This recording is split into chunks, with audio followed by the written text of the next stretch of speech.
This Lallantop video is brought to you by Livogen tonic. थकान और कमजोरी से दे आजादी। क्या हुआ? गाड़ी ज्यादा बड़ी है। गाड़ी? अरे काश मुझ में ये सोफा पुश करने की ताकत होती। थकान और कमजोरी खून में आयरन की कमी के लक्षण हैं। लीजिए लिवोजन टॉनिक। इसमें है ऑर्गेनिक आयरन और कई ऐसे तत्व जो दें कमजोरी से आजादी। नमस्कार दोस्तों, आप देख रहे हैं दी ललन टॉप। मैं सोनाली। सुप्रीम कोर्ट ने पिछले हफ्ते हुई सुनवाई में केंद्र सरकार से कहा था कि वो बताएं कोरोना की वैक्सीन पर सरकार का क्या रुख है। कोर्ट ने वैक्सीन की उपलब्धता और वैक्सीन बनाने वाली कंपनियों में सरकार की फंडिंग को लेकर भी सवाल किए थे। 9 मई यानी रविवार की रात केंद्र सरकार ने सुप्रीम कोर्ट में हलफनामा दाखिल करके स्थिति से अवगत कराया। मोदी सरकार ने अगले 6 महीने में वैक्सीन की उपलब्धता पर हैरान कर देने वाला जवाब दिया है। केंद्र सरकार ने कहा है कि उसे इस बात का अंदाजा नहीं है कि अगले 6 महीने में कितनी वैक्सीन भारत में उपलब्ध होगी। आइए जानते हैं मुख्य रूप से सरकार ने अपने हलफनामे में क्या क्या कहा है। सबसे पहले केंद्र सरकार ने साफ कह दिया है कि वो यह बताना मुश्किल समझती है कि अगले 6 महीने में देश और विदेशों से कितनी वैक्सीन उपलब्ध करवाई जाएंगी। सरकार का कहना है कि अनुमान नहीं लगाया जा सकता क्योंकि बहुत सी चीजों में बदलाव आ सकता है, परिस्थितियां लगातार बदल रही हैं।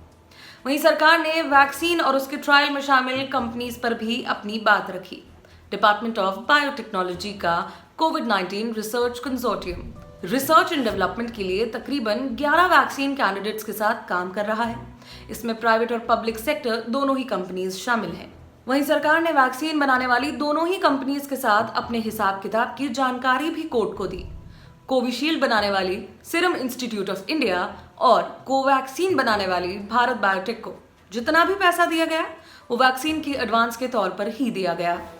भारत सरकार का कंपनीज में कोई भी इन्वेस्टमेंट नहीं है। साथ ही भारत बायोटेक इंटरनेशनल लिमिटेड और serum institute of India private limited को कोवैक्सीन और कोविशील्ड बनाने के लिए एडवांस पेमेंट के तौर पर पैसे रिलीज किए गए थे। इसमें 1732.50 करोड़ रुपए सीरम इंस्टीट्यूट ऑफ इंडिया के लिए रिलीज हुए। इसके बदले कंपनी को 11 करोड़ कोविशील्ड की डोज उपलब्ध कराने हैं। ये डोज मई, जून और जुलाई में उपलब्ध कराने हैं। इसी तरह से 787.50 करोड़ भारत बायोटेक के लिए रिलीज किए गए। ये कंपनी मई, जून और जुलाई के महीने में 5 करोड़ डोज उपलब्ध करवाएगी। वहीं केंद्र सरकार ने हलफनामे में यह भी कहा कि दोनों ही कंपनीज को रिसर्च और डेवलपमेंट के लिए किसी तरह की मदद नहीं दी गई है। हालांकि सरकार ने यह माना है कि क्लिनिकल ट्रायल करने में दोनों कंपनीज की मदद की गई। कोवैक्सीन को पब्लिक प्राइवेट पार्टनरशिप के तहत बनाया गया। इसके लिए भारत बायोटेक और ICMR यानी Indian council of medical research ने पार्टनरशिप की थी। इसके लिए जो MOU साइन हुआ था उसमें कुल सेल की 5% रॉयल्टी और भारत को पहले वैक्सीन उपलब्ध कराने जैसी शर्तें हैं। ICMR ने भारत बायोटेक को कोवैक्सीन बनाने के लिए कोई फंड नहीं दिया। जो भी खर्चा हुआ वो ICMR पुणे के नेशनल इंस्टीट्यूट ऑफ वायरोलॉजी ने ही किया। कोवैक्सीन के तीसरे फेज के ट्रायल में ICMR ने मदद की। कुल मिलाकर ICMR का 35 करोड़ रुपया खर्च हुआ। वहीं सीरम इंस्टीट्यूट ऑफ इंडिया की कोविशील्ड के ट्रायल में भी ICMR ने मदद की। इसमें 1600 लोगों ने भाग लिया था। वैक्सीन बनाने वाली कंपनी को कोई भी फंड नहीं दिया गया, बल्कि पैसे सीधा 14 क्लिनिकल ट्रायल साइट्स को ट्रांसफर किए गए।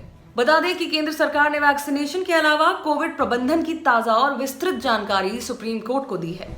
सोमवार को होने वाली सुनवाई से पहले रविवार शाम 218 पेजेस के हलफनामे में केंद्र सरकार ने कोर्ट द्वारा पूछे गए सभी सवालों का एक एक कर जवाब दिया है। आप देख रहे हैं दी ललन टॉप। मैं हूं सोनाली आपके साथ। धन्यवाद।